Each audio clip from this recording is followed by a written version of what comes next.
And tonight we have something really good, a hot topic in the news this week. This is a show where I try to educate real stories.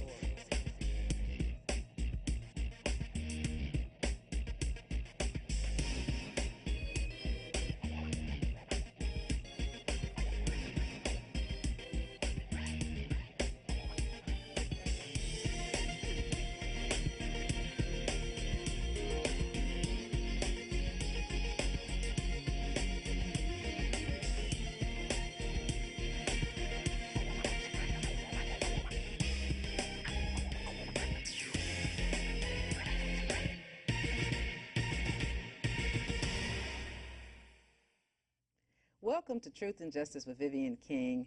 We have another exciting show for you tonight. We have Mr. Ronnie Curry Sr., who has volunteered to tell his story so that we can educate you about the criminal justice system in Harris County. Ronnie's gone to prison 3 times, but he has a very, very inspirational story. We'll start from the beginning and chronicle his life to the happy ending and the moral to the story, which is don't do crime. Also, we have as co-host Mr. Danny Sneed, and he is one of the facilitators for the Path to Freedom at St. John's. He's known as the Encourager, and he's the person who has invited and brought Ronnie in tonight to tell his story. So he'll be helping me facilitate our talk during this quick hour tonight. As you know, I like to just get straight into the story. So let's talk to Ronnie. And Ronnie, tell us about yourself. Where are you from, and how did this all get started? Well, my name is Ronnie. I'm from Houston, on the north side, Acres-Home. Man, it started way back, a while back. Like I said again, in the juvenile system with the juvenile system. It started with you going to juvenile detention for truancy, for not going to school. They was going to try to charge my mother, which had cancer and stuff at the time, and it was. I didn't realize how much I hurt my mother at the time when I was doing what I was doing, because she didn't understand why I was doing what I was doing, because I didn't know how to handle what she had at the time, not having a father figure in my life there to guide me and show me the way. I just had to, and it was confusing. It was at half the time, and like I said again, I was making bad decisions. Not a bad person, just making bad choices and stuff. And but anyway, so you acted out a lot because she was dying. That and a lot of other things and stuff in my life, and going through my life as I was coming up and stuff. Things to having a father in my life. And so your mother passed away when you were 17? Yes, ma'am. Just turned 18. Matter of fact, it was 18. So who'd you live with after that? My auntie, my aunt. Was it her sister? Yes, ma'am. And she was like a surrogate mother to me, and just like a mother. I mean, she never missed a beat, because she's always been in my life, so she's always been there as well, helping my mother when she was sick, so we could stand with her then. And we was like separated. My brother then went to their dad, and my sister was with me, and we was over here. So it kind of, they didn't have that balance there and stuff. It was always, they over here, we had to stay over here, staying over there because your mom in the hospital, she go chemo, she doing this, and it was kind of hard trying to balance that and trying to live a stable and just trying to, normal life. And now, when you were missing a lot of school and your mother was sick, didn't the school officials didn't understand that? Not at the time, and all they see is a black kid jumping the fence with some old guys going over here, and hey, you can't do that. And he pulled over, then come back, and hey, it's the second time we even told you that. So this time they helped me until my mother come this time. And no matter of fact, they took me right to the juvenile. She got me off a shepherd. And they told me we were going to have to go to juvenile court or something, if I'm not mistaken, on West Dallas. And at that point, she was trying to tell them what she was going through at the time. And so I guess the judge deemed that, we just going to just lock him up for about 6 months. That's crazy. 6 months to a year, give him that. And that's the first time I ever seen my mother cry. And that kind of just, wow. I didn't know. So they gave you 6 months to a year for not going to school? Truancy, yes. And did they know that she was dying of cancer? I don't know if they really knew. I don't know if they really cared. So I really didn't. How soon after that did she pass away? It was like about 2 years, 2.5 years later. I was just the early stage at the time, and I was just juvenile, like I said, a delinquent. And so you're about 15? Yes, ma'am. And, Because our viewers need to remember that you're 17 for the adult system, so 16 and under is the juvenile system. So yes, tell me about the first case that you ever got charged with was in September of 1988, and you were charged with unauthorized use of a motor vehicle, which back then was a third-degree felony, and you would face 2 to 10. And I say back then because that's not the range of punishment for unauthorized use of a motor vehicle now. It's less than that. But back in those days, they only had first, second, and third-degree felonies. There was no state jail system. We did have capital murders, though. So tell us about the unauthorized use of a motor vehicle that shows up on the computer as auto theft. yeah, it's a long story. I got caught up with my brother and some friends, and they came by, and I've been knowing him. He been knowing this guy for a minute, so I know the car, who the truck belongs to. That's why I never really, registered. Hey, man, nothing ain't wrong, because my brother.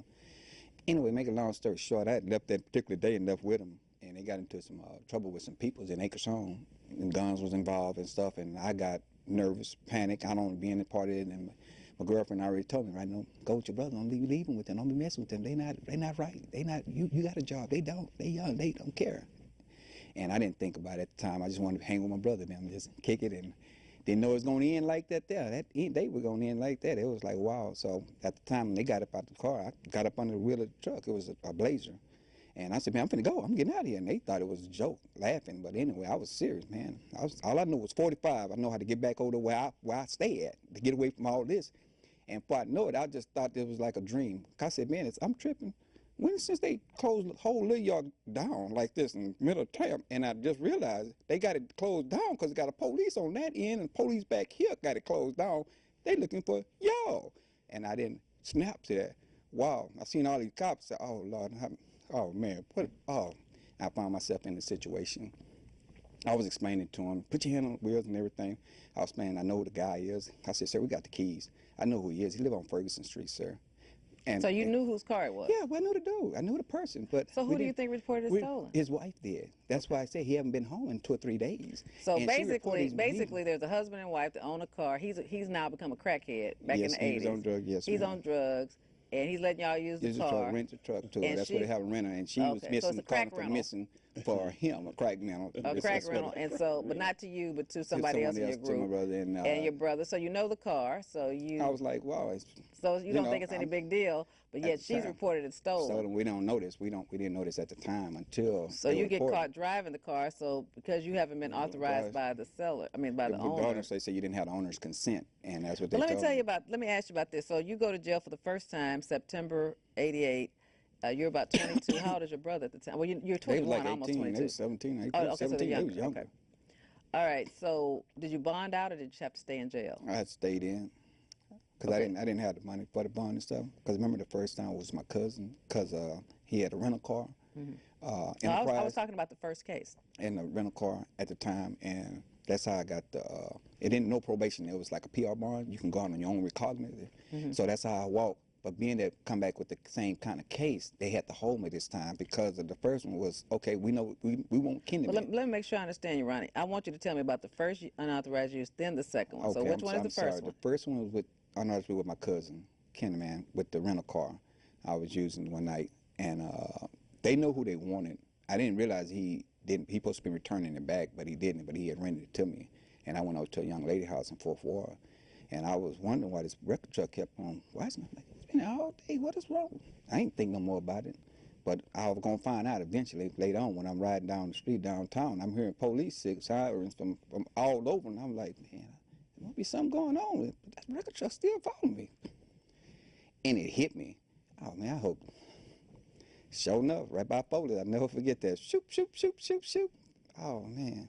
Put your hand up. What's that? I said, man, sir, it's a mistake. He said, we know who we want. We want Kenneth Caldwell. We know who we want. And who was Kenneth Caldwell? That was my cousin. They know who they wanted because that's who the car was registered to. So Kenneth Caldwell rented the car, never returned the car. Never returned it back. Rented it to you, and you didn't know it wasn't returned. I didn't know it returned because I knew everything was legit for me. It looked legit, and I didn't know that. But anyway, they still took me down. They still booked me, and they told me I'd get out on my recognizance. They made out that in the morning. And I say about 3, 4, 5 months later, that's when my brother, I don't want you to go that far. Okay. So you got a rental car. You're driving a friend's rental car. You get an unauthorized use. Why do you plead guilty and take probation on that first case? Well, I was just trying to get up out of there and place that pressure that the system try to put on you. Hey, you're gonna be here another month, year, or. But I thought you were on a PR bond. It was your Yeah, first the PR case. man, I had walked, but that was the second time. I was talking about the second one. We're talking about the first one. But I you walked skipping on without it. my permission. Okay, I'm sorry, ma'am. We're still on the first case. Yes, ma'am. And I want to talk about the first case where you have the rental car, you have a PR bond. Why? I'm asking you, what decision made you take probation? I didn't get no probation on that. She got on the second case. I got on the second. No, it's not. It's not the way it reads. It reads that you had probation, and then the second case, he picked up the second case while on probation, and it revoked his probation. Oh, okay. So he pled guilty and got probation on the first case. And I'm asking you, why did you do that? I did it to get out the system, to get out of that. Now let me talk to you, Danny. You've been to prison before, and I know you work with the Path to Freedom like he does. But tell me, why do people do that? I mean, why would you plead guilty? And maybe you never would do anything like that, but why do you think young people do that? They plead I wanna guilty. go home. But he's on a PR bond. 88 was not like the new millennium. They were more lenient back then on PR bonds. So he didn't. Let me tell you what my clients tell me, and see if this stimulates you to think about anything. I'm tired of coming to court. These people are taking too long. Well, let me go and just take that probation and get out of here. That too. That ends it. But it doesn't Ends end the it. It's the process. What beginning. we don't know is it open up. But you got to something have later. what you call forward thinking. We don't think into the future. We think about right now. And you don't have to be young to think like that. But if that's a part of your thinking process, it'll cripple you not just when you're young, but it'll carry on in your life. If you just think about, I'm going to gratify what feels good, what works right now. I'll deal with how it works out 2 or 3 years from now. 2 or 3 years from now. One of the things that's frustrating to me when I have young people that get in trouble is I tell them, if you didn't do it, I'm not going to let you plead guilty. I've actually gotten off cases when people want to plead guilty and take probation. Really? And let me tell you why. Because I know that when people, it's my experience, and when people haven't done it and they take probation, they always violate it. Now, in Really? your case, you Right. picked up another case, but young people who are in the system tend to stay in the system for a while until they grow up. And it's real easy to violate. I mean, the terms and conditions of probation are very hard. Financially, and I'll say onerous, a big word, difficult, a small word, because it's about 30 conditions. So it's not just one thing. It's Right. not just reporting. It's being disrespectful to the probation officer. It's hanging around people with bad character. No drug use. No drug. Well, the main thing that gets people revoked is drugs and not doing a community service and not showing up. That's the three things. But it's about 30 other conditions on there. You have to get a GED, go to school, work. I mean, it's harder than a person's normal life. And so I don't set young people up for failure like that. That's what it is. Either you're going to man up and go to trial, or if you tell me you're not guilty, I don't plead people guilty to people who tell me they're not guilty. Yes. I just don't do it. It's just my personal philosophy. However, it causes me a lot of grief because, I have quite a few young people cases right now. They're pissed off at me because we're going to court over and over and over again because, the volume of cases are plead guilty, take probation, get out of there. And that's what the 3 prosecutors are working with when it's 50 cases every day. You have to be on the docket a long time before they say, well, finally, we're going to really look at this case, really look at what happened, look at what you're saying before you set it for trial. Well, I was telling a young client of mine today, look, do you think I want to go to court 10 times for the same little $1,500 you gave me? I'm trying to fight for you. Right. I could have pledged you out on the first court date, got you Right. deferred adjudication, but you just graduated from college. It's not my problem. But you are going to be the one that is not going to be able to get a job. I can't control that. It's easy to get in trouble. It's hard to get out. Hard to get out of. Right. And I didn't do or get involved in this ruckus. You did. So trust me, a lot of times you blame the lawyers, and it's not the lawyer's fault. It's not our fault that the system is set up to where it takes a year to a year and a half to get to trial. You see what I'm saying? Would you want to work for the same money for a year and a half? No. So of course we don't want to do that. So people don't even think about that. Right. We're going to court because we're trying to fight for you. A lot of them don't see that. They don't see the. And I try to tell them that, and I've been known. I mean, I've built a reputation on the fact that I will fight for you if you say you didn't do it. So that's your first mistake, because it's easier as a lawyer to win a not guilty on the first case when you're going to school. You can testify free. You still believe in the system. You're not so jaded, and you can actually tell what happened. and people kind of work with you. But once you start getting case after case after case, a lot of times, then that's when people then want to go to trial. They're like, I've taken 5 cases. This is not my case. Now I want to go to trial. Well, you got 5 cases. Not nobody's going to believe you. They're going to believe that, you know, birds of a feather flock together.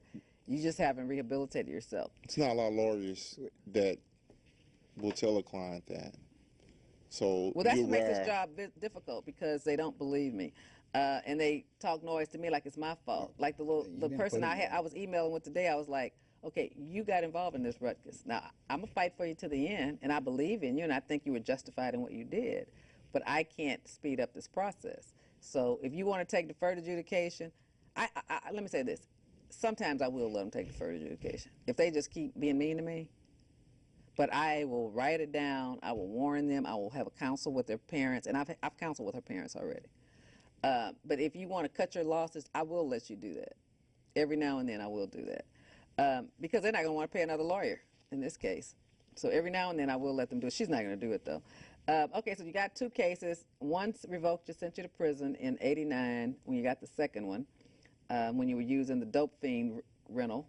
Yes, ma'am. That revoked the first probation, so then you got 5 years in prison. Yes, ma'am. The jails were very overcrowded in '89. Yes, ma'am, it was. So how long did you actually do? It's 6 months. 6 months, but yet you were still on parole for 5 years. Yes, ma'am.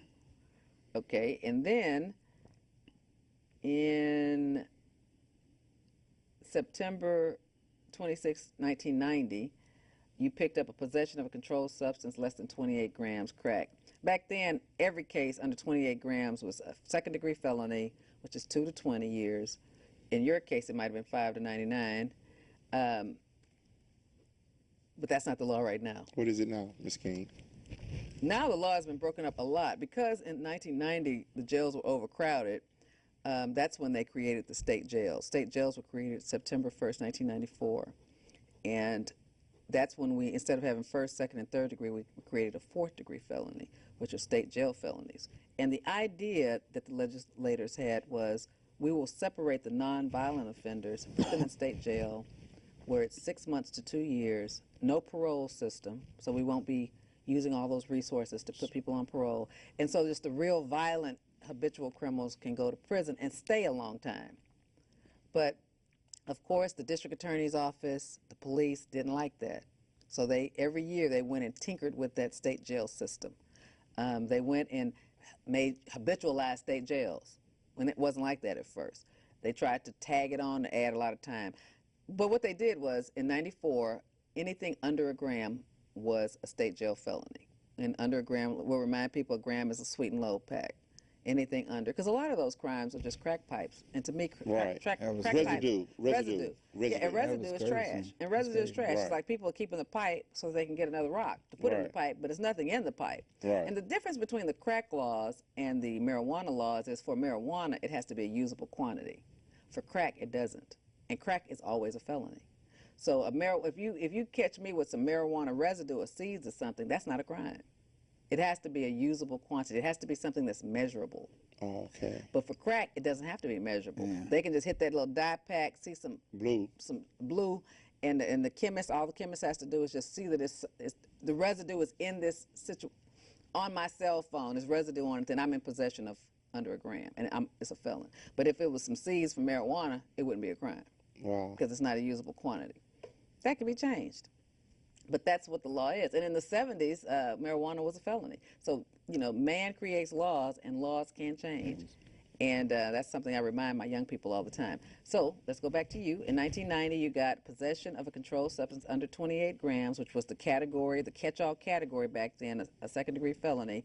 And you pled guilty to 5 years again. But let's talk about the facts of that case. Tell me about how you got caught up with that case.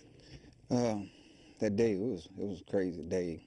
And were you working at the time? Yes, ma'am. I worked at a cotton moving company at the time, and like I said, I used to hustle back then. And at that time, I had stopped because I had a young lady that I fell in love with and really cared about me and my life and my future and stuff. So you stopped the game and you started working. And after that, like I said, I was at churches, and by that time, my cousin called me over. Hey, man, I got a lick over here. I got a lick. I'm like, man, I'm not with. Now, when he says I got a lick, what does that mean? I got a lick means somebody want to buy some dope. And I'm like, man, I ain't got no dope, man. I ain't tripping like that, man. Come on. And no longer, as soon as I said, I ain't tripping, man, shoop, shoop, shoop, shoop. They come from everywhere. And I was like, You wow. think your cousin set you up? I'm almost kind of thinking, You what sound like happened? Because it's the way like, you I tell call the me story, it mid sound like serious. I always kind of think that. Somebody said, you show your cousin Kenny Man, because he is a snake. He is known to be a snake. I think He he play set both you ends up. to a Is he nigga. still crawling today? No, he's locked up himself, Oh. finally.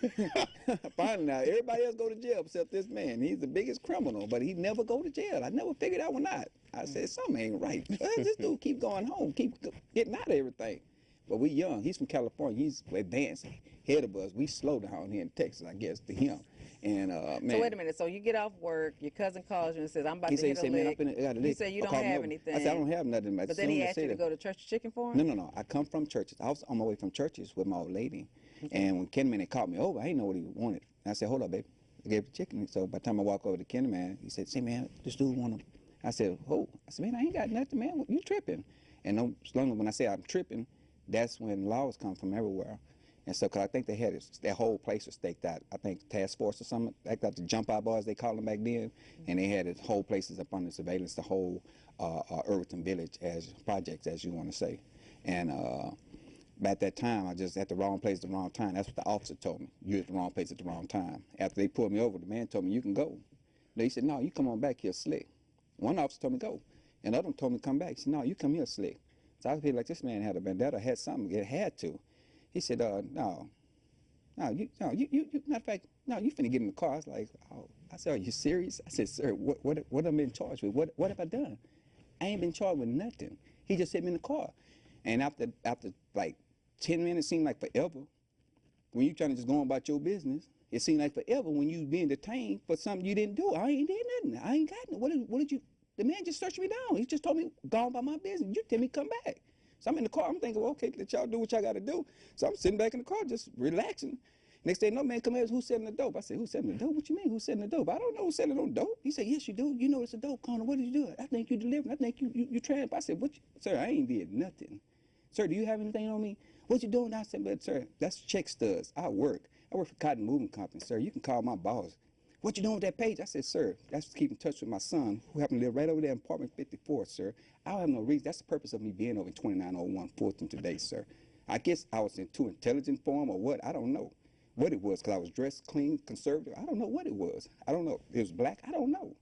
I was just kind of figure I ain't did nothing. What is he Did your girlfriend try to speak up for you? Yeah, after they realized he came back and slammed the door, that's when everybody in that whole neighborhood, like about 60 people, it was almost like a riot. They was like, what are you doing with him? What are you in there? Everybody was like, well, he ain't been charged. Why you got him in the car like that? Well, and the lawman got mad. So he called like about 6 more cops over, and they got to searching and did it up and sold enough. Because if you got 7, 8, 9 people on the car, they storing stuff everywhere. I'm quite sure if you keep looking, I'm quite sure you're going to find something. He went and found something around the corner that was on the stop in a ditch. I'll never forget it. He went and said, we got this here. So he put on the top. He said, now you want to tell me who's selling the dope again? I said, sir, I don't know what you're talking about, sir. He said, I said, well, sir, if I'm being detained or what, sir, what's going on? Oh, you'll know in a few minutes. Slam the door again. Now, they done got him hot, the crowd did. So then he got frustrated. He pulled me back out the car. We being charged for possession. I said, possession? Now he handcuffed it. I was like, oh, man, he can't be. They playing dirty, man. This is not right. And at that time, he was frustrated with them because they about to go off. So he about to take me to jail. So in the midst of that, he left the stuff on top of the car. So as we were on our way to jail, I didn't realize that until we got halfway to Preston, downtown. That's when the man told me, your day must be your lucky day. I said, what you mean, sir? He said, I don't have no evidence to take you to jail with. I said, well, sir, you can just let me out right here. I can start walking, sir. The man said, I don't think so. He went back to the scene, took me right back over there, almost 2.5, 3 miles back to the scene. He went and called some more officer. They went in saying all this degree stuff, 40 degrees. If you walk in here, we're in this in degrees. And I'm like, is these people for real? He had me sitting in the car for forever, and they went and found something. Next thing I know, he said, the day wasn't your lucky day after all. We got some more dope. I got you. I said, God. man, boy, this is too cool. I wanted to cry. I said, man, this ain't right. I said, man, this is crazy. So that's when I told my old lady, man, y'all try to make me a bond, try to go down, meet me downtown or whatever. And I was like, this is crazy, man.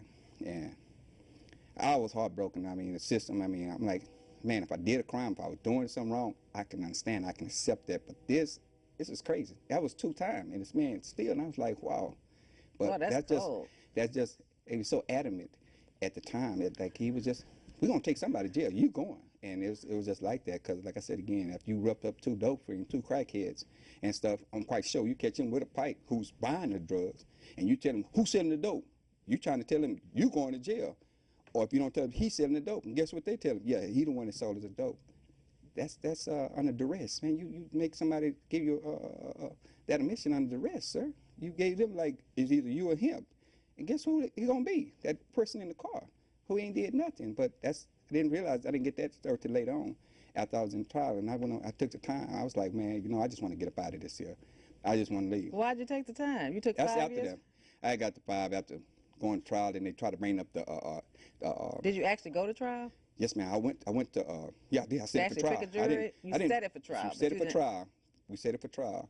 And the time they was trying to come at me with at the time, and they said we're going to use enhancement. So they said we're going to enhance the prize. We're using your prize. You're going to get more than this. So you better take. You're going to need to take this. This is from my lawyer on advice of my counsel at the time. And he said, Mr. Curry, you need to just go and take this here, because they go to trial. They're going to try to use enhancement, try to say, well, even though I know you didn't do this, I sound like you did, and your brother and everybody in the neighborhood came and wrote a statement saying, no, this man was at churches. They got camera. They said that I was at churches at the time. Just come out. They got camera on the stove showing me. I ain't selling no drugs. How you going to take me for dope? And I ain't did nothing. But if I knew what I knew now, at the time, the impatient thing, didn't have the patience. And like I said, they were talking about throwing me away, doing this and going to try. You might get more of this. And so it's not going to never be it wasn't no happy. I wasn't no happy camping. So I'm not going to make nothing really, for me. At the time, it was not sweet. So put it like this. It was like, wow. And I was like, man, you know what? Let me go and take this here, because these people, they playing dirty. They that just breaks my heart that we have to do that. Let me know they were dirty from the Jump Street, from the blue. So I can just imagine what these people in the DA office and what they think of us.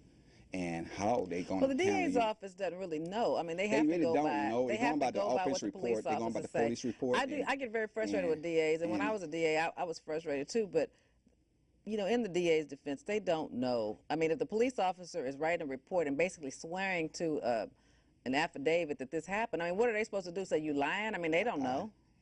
I have to agree with you on that. How would they know? Because that's on the next case, so I'm not going to. Yeah, okay, we're not going to talk about that yet. All right, well, let's get Danny in here. So, Danny, what would you do if you were in Mr. Curry's place? Not the Danny we have now, the old hustling Danny. What would you do? Would you go on and take the 5 years, or would you have fought it and go to trial? The rest of being incarcerated, if you're not used to it. Once you get used to being incarcerated, then you can wait them out. You understand the system. But when you're young, you're not accustomed to not having your freedom. And being in a county jail is far, far more stressful than being in prison. And you stay up there long enough away from your family, and they give you a door that says this door is back to your family and to freedom, it's hard to turn down that door, because they'll open it up and let you see it. See, if you just sign right here, you can walk out. And you're young. And you want to get back to life, whatever life is. Hold that thought. We have a call that's been waiting for a long time. Let's see what's happening. Caller, you're on. Please turn your volume down and talk directly into the phone. Okay, how you doing, Mr. King? Hey, Tracy. I want to say hello to Mr. Curry and Mr. Sneed. How you doing? Thank you for your show. How you doing? I'm doing pretty good. And I'm glad you don't just plead out your clients, and most attorneys, they don't want to go to trial. I've even had some lawyers that never even asked me did I do it or not. And I just want to tell Mr. Curry and Mr. Sneed, I'm glad y'all, got y'all life together. And I want y'all to keep on keeping on, and I'm glad y'all out helping other people. Thank you, sir. Thank you, sir. All right, that's all I got for tonight. Thank you, Tracy. All right, love you, baby. I love you, too. And look at the show all the way to the end. I got your name at the end today. Okay. I got a present for you. Surprise. All right, bye-bye. All right. Yeah, it is. It's hard to tell your story, and I do appreciate both of you, caring enough about the community to try to educate through story, and seeing my vision and working with me with my vision. All right. So you said that you would probably do the same thing. Yeah, in my youth. In your youth, of course. Yes, of course, in your youth. How do you think, both of you guys, how can we change this system and make kids know that you have to If you didn't do it, you got to go to trial. You just gotta put your big boy underwear on, big girl panties on, and you just have to. Yeah, you just have to. I never heard anybody express it in a way that would give me the confidence like when you said it. I believed it, and I could see going to fight with you because of how you presented it. You're not going to get that presentation on a personal level from our attorney because it's impersonal when they call you in there. He has his pad. What happened? What happened? I'll be right back. And when you sit in the courtroom, you're sitting with your peers, and we all here looking like deer in headlights. We're afraid. Right. It's scary. I'm scared for my clients too, and I never give guarantees, which makes people mad. I don't guarantee because I don't know what 12 people are going to do, but all I know is that all I can tell you is if it was me and I didn't do it, I'd fight for my freedom. That's all I can tell you, and I'm going to fight for you. You know, I think it's like this here, you know, when you in there like that, even though, hey, man, I know I didn't do this here, because, you know, you put everybody in white, all you see is that white. You don't have a name tag and say, hey, this is me, man. I didn't do nothing. No identity. I'm here, but this is not me. I'm just, you can't tell the difference. They see everybody the same, so they put y'all in that. If I had my way of the system of people crime who cases pending, I have them in a, not a protective custody, but in a place where they at versus people who've been there, repeated offenders. Look like they're I innocent separate before, instead they're looking like they're so it's like these people are really trying to help you, not trying to hurt you. They're trying to better you, you know, not because a lot of people be bitter, not better. How's you making my life better if I'm bitter in all this here surrounding because this is what I'm around, and it scares them. So, man, I need to get out of here. I can't. It's that patient, and they know that, and they drag you through them courts, they drag you through them tunnels. Let me tell you what's so hard about it for a lawyer, though. Then, if I'm doing a court appointment or whatever, and you drug, you know, I know y'all get up at 4:30 in the morning, you drug through the tunnel, you drug through the system. You're in a tank with a whole bunch of people. That some people are getting out, some people are not.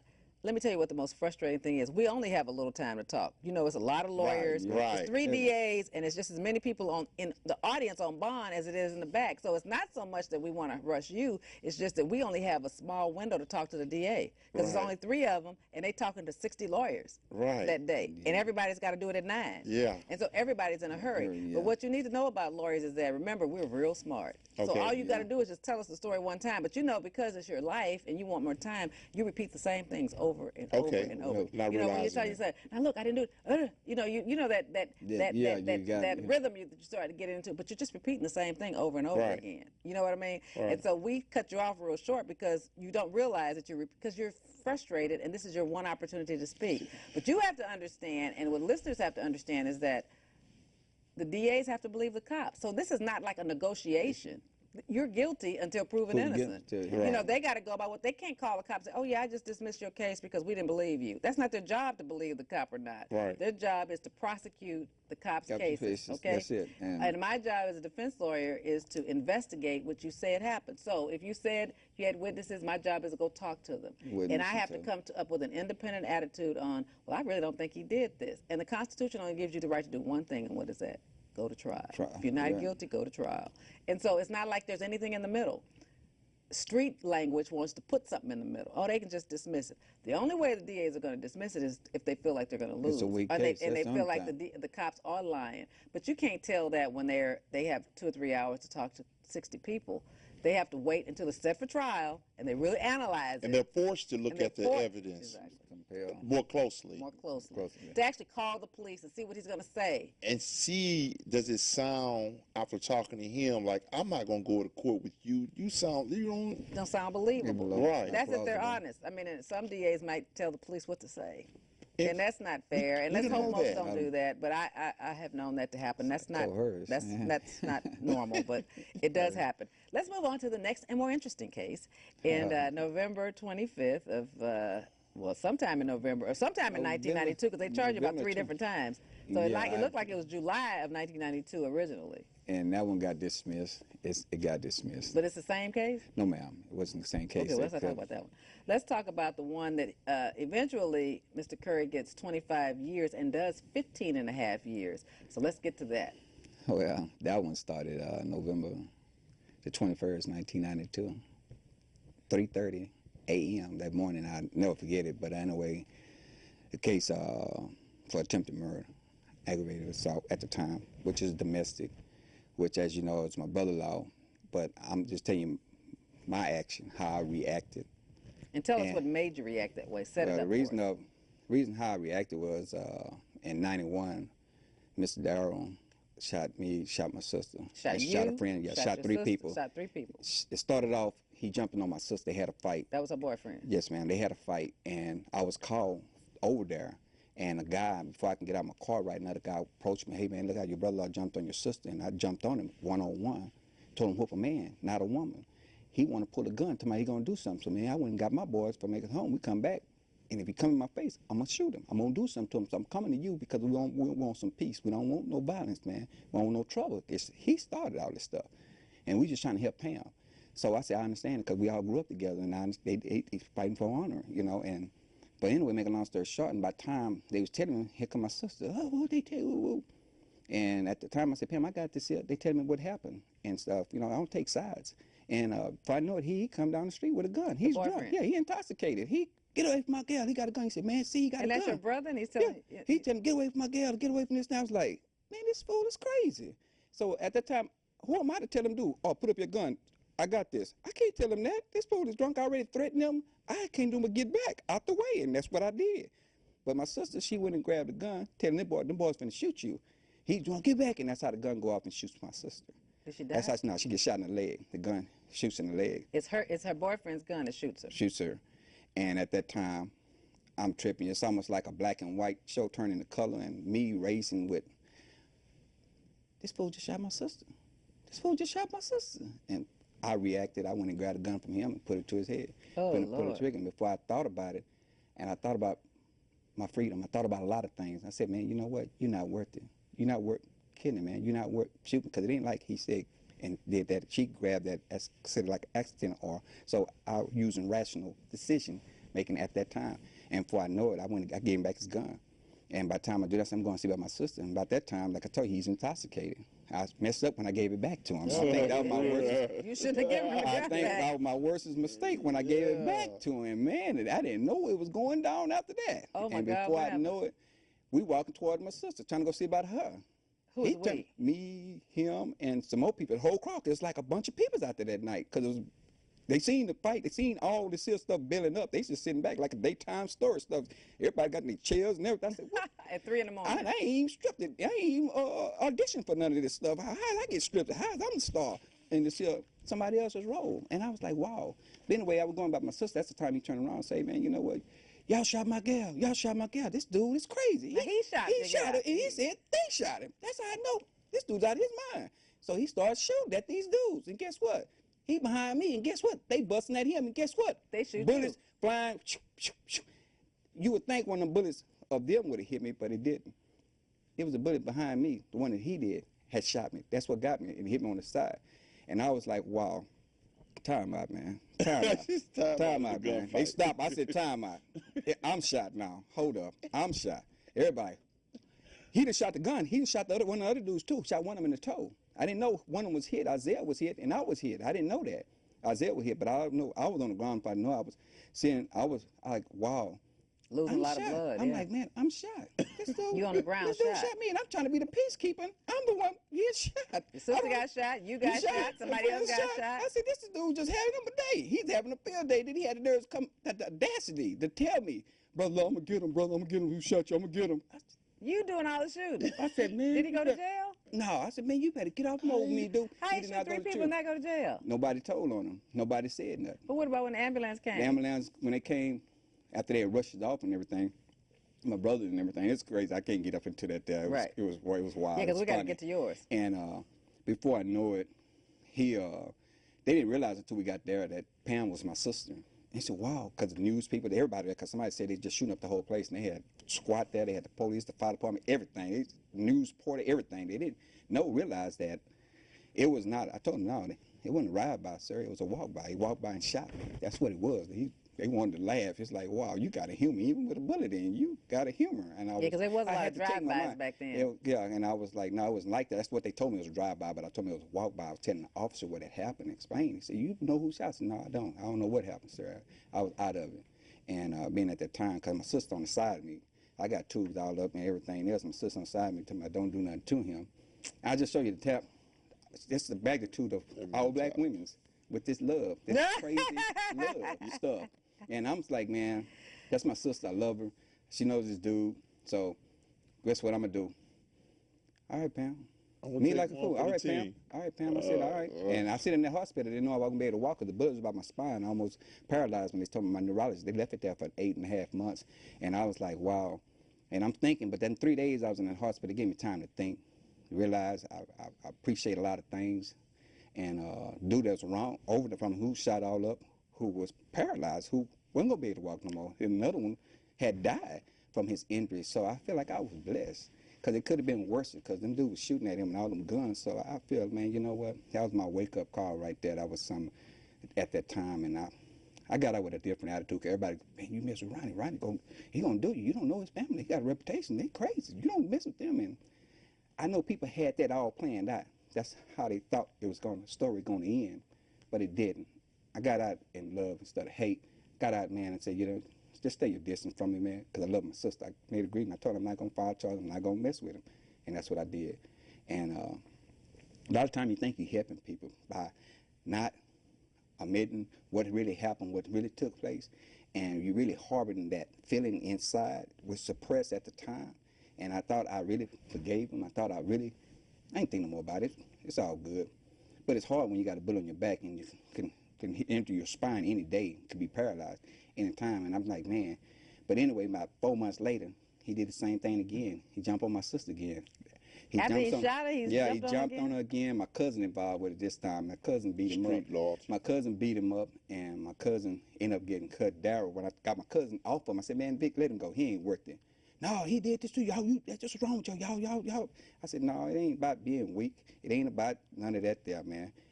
Just let it make it, man. Just let it make it. And by the time he did that, that's when the dude got a ball that bust him across in the 12. Hit him, almost hit his jugular vein. He ended up getting 12 stitches. This is my cousin. He took off running. So Daryl hit your cousin in the head? With a bottle and 12 stitches, almost hit his jugular vein. And I said, that's the third time. And another altercation prior to that, my other cousin ended up getting stabbed by Daryl. Actually, the knife ended up hitting my cousin. Well, that Daryl was a bad actor, wasn't he? He was a He's beating everybody and stabbing them and shooting them. And don't do no time. And, so why did you do time? Let's get to you. Well, I did time this time, doing the same stuff, jumping on him, beating up. Not Daryl or somebody else? Daryl. Again, did you shoot Daryl? That's why I ended up shooting later on. So you eventually shoot Daryl? Eventually, I shot Daryl. Tell us about that day. Well, that day, after so many complaints, so many police ran them off, security guards, eviction, they're going to put them out on the street again. My sister, which I took them off the street from a shelter to put them in a place.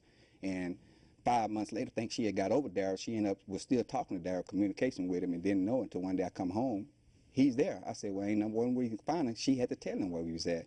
And that broke my heart. But like I said, I love my sister.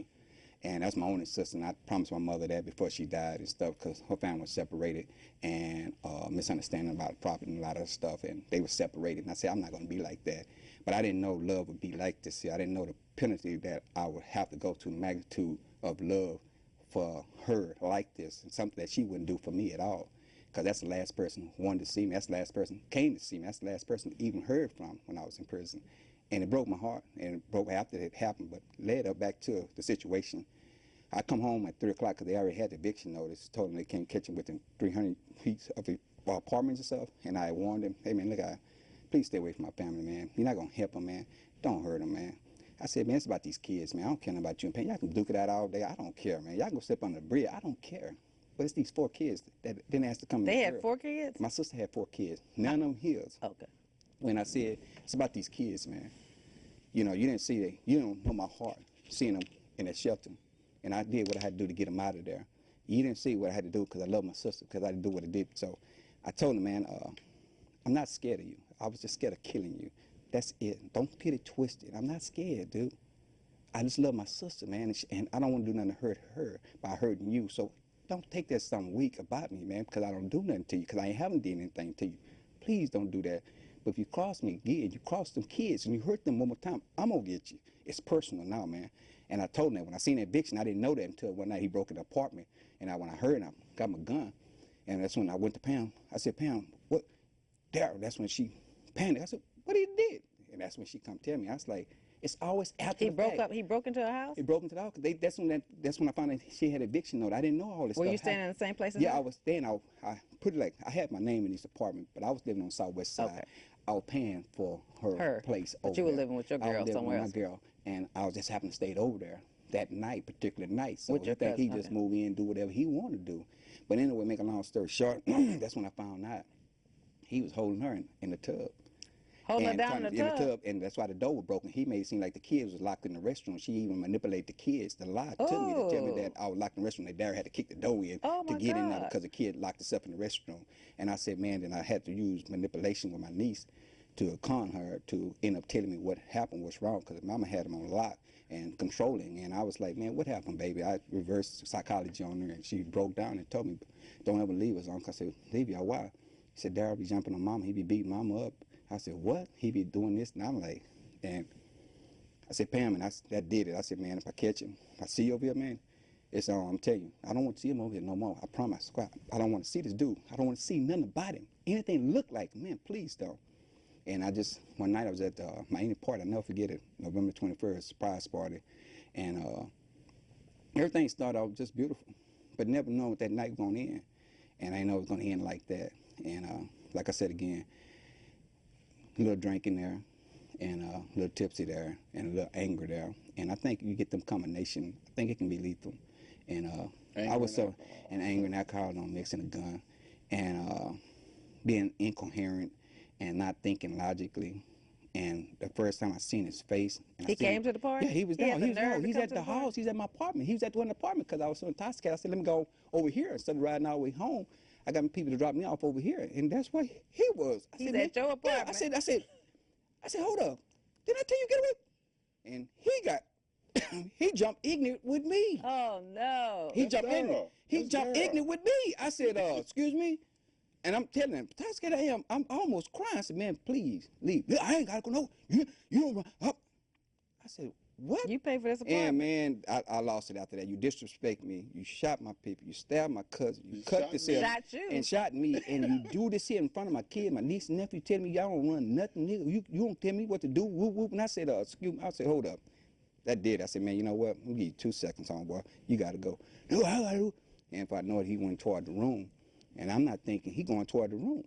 What is he going toward the room to for? get, right. So I'm thinking, I know what I have in this room over here because I'm through talking.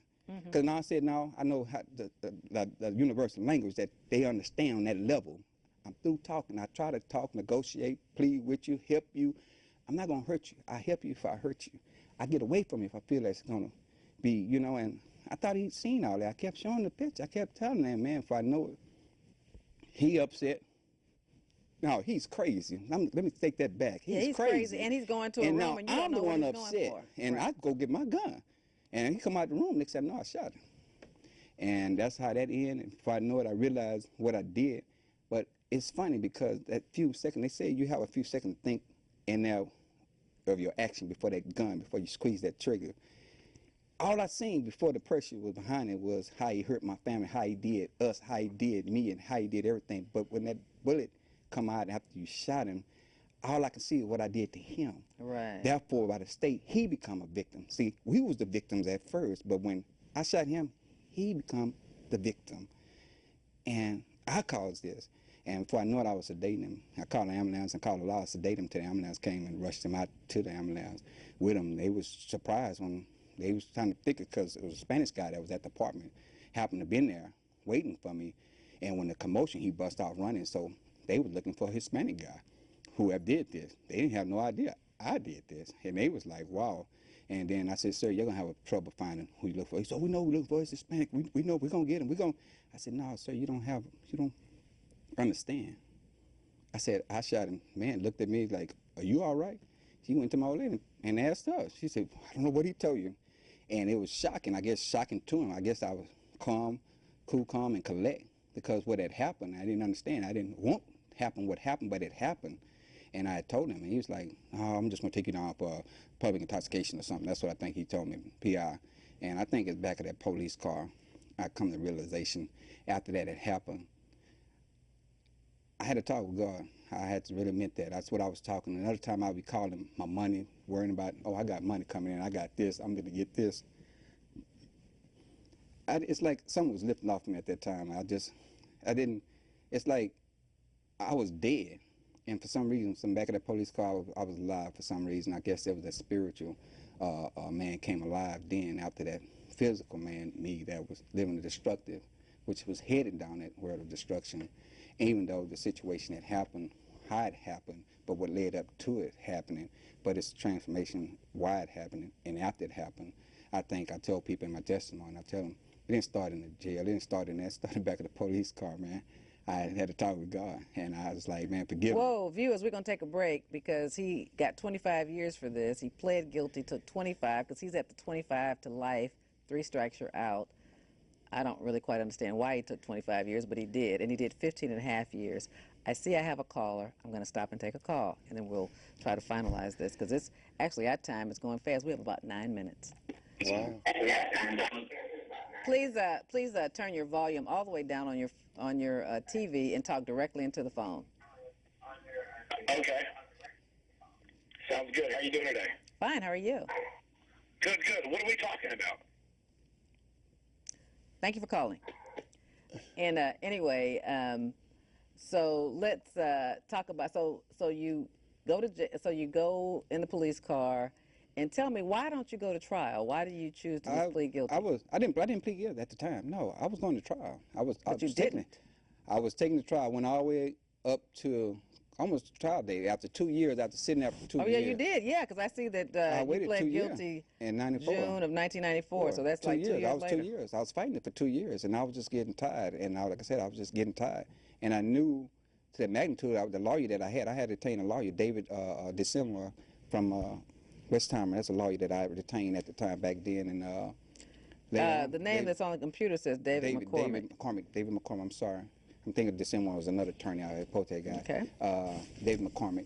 I had detained, and he said, we got a good case, man. And everybody told me what happened. He said, you got a good case. He said, man, this man shot your friend today. Well, it's not even that. I mean, that part would have come up in the trial, but once he went to that room to get something, you had a right to defend yourself. And in your mind, there's something in the law called reasonable apprehension of danger. And if a man, the jury has to put themselves in your position, and you get to talk about the whole history of the relationship with this individual. Mm-hmm. And so everything that has happened, and any person in your position would have been in reasonable apprehension of danger when that woman beater, shooter, killer, stabber, bottle thrower went to a room away from you to get something. Because why didn't he just fight you like a man, or why didn't he walk out the exit door? He didn't walk out the apartment. So if he goes to a room, quite naturally, you're going to think he went to get something, some deadly object, whether it's a gun, a knife, another bottle. Based on his history. Based on his history. And if the jury believes that you were in reasonable apprehension of fear, they have to acquit you. Right. Based on that is a jury charge. That is the law that the jury is given. If they believe that, they don't have to believe that you were in reasonable apprehension. But I've tried a lot of cases and one on reasonable apprehension, and I've never had one that good. I mean, because not where you've been shot, other people's been shot, stabbed. I mean, maybe I've had, one person's been shot before, and they know he's a bad actor, or they know his reputation in the street. But you definitely, I wish you would have more patience, but 15 and a half years, that's a long time. But yeah. we're about to wind down, and he's another good one. My man is saying 4 minutes. We're going to have you on again to talk about this some more. The good news is he's been out of prison since 2008. He's a barber, and he works in the Galleria. Let's wrap this up and talk, and I'm going to let you wrap it up a moment, too. But let me let you wrap it up by saying the good news of how you turned your life around. Yeah, like you said, 15 and a half years, and they give anybody time to get it together.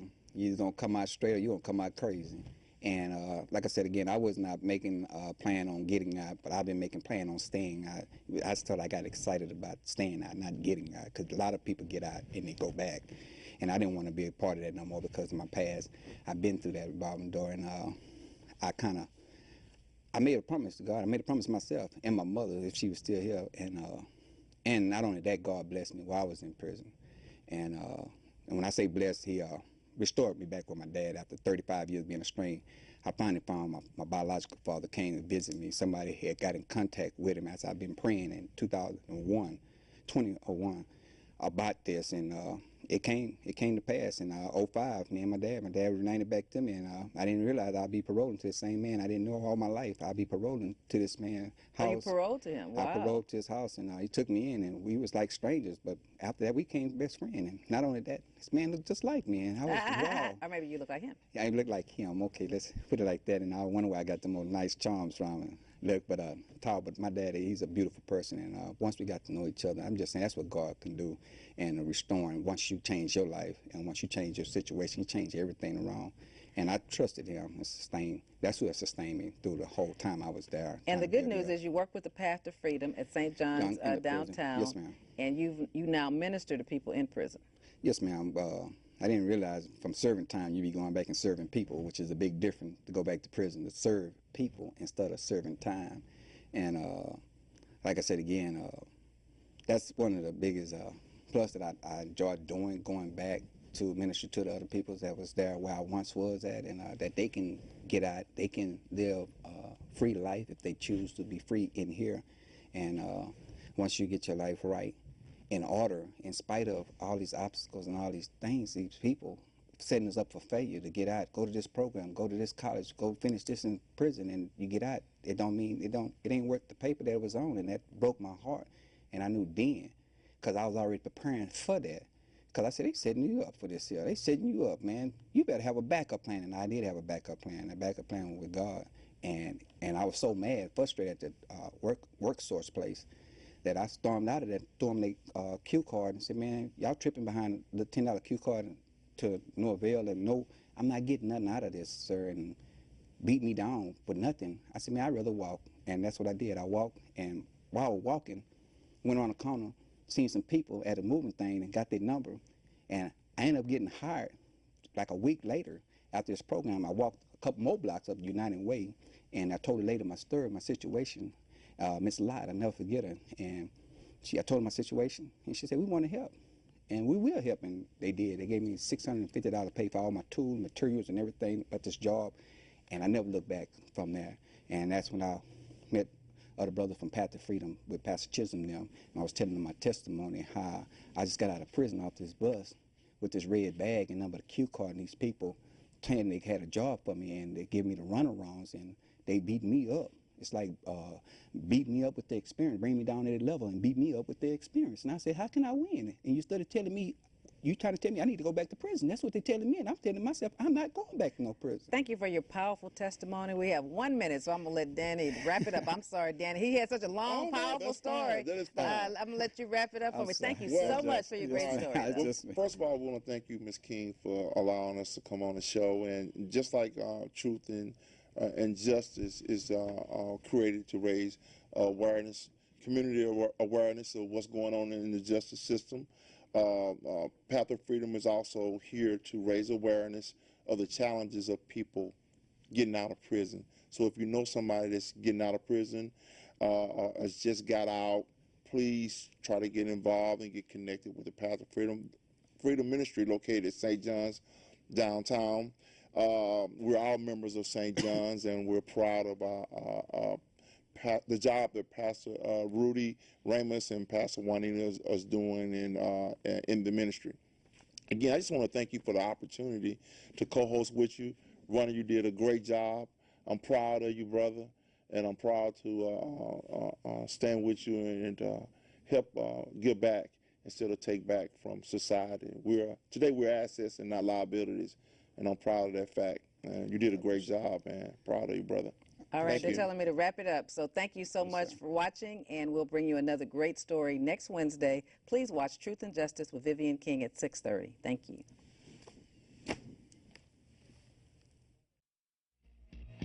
Thank you for tuning in again. Tonight we have something really good, a hot topic in the news this week. He's been charged with crime. This is a show where I try to